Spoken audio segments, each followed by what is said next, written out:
Hii video ni kwa ajili ya wanaume wenye miaka kuanzia 35 na kuendelea.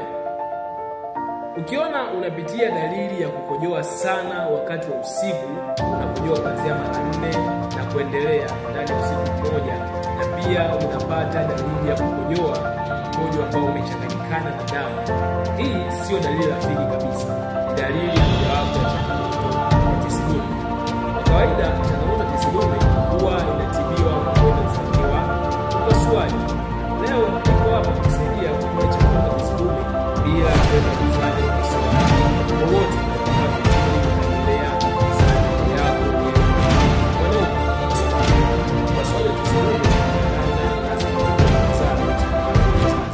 Unaweza kushare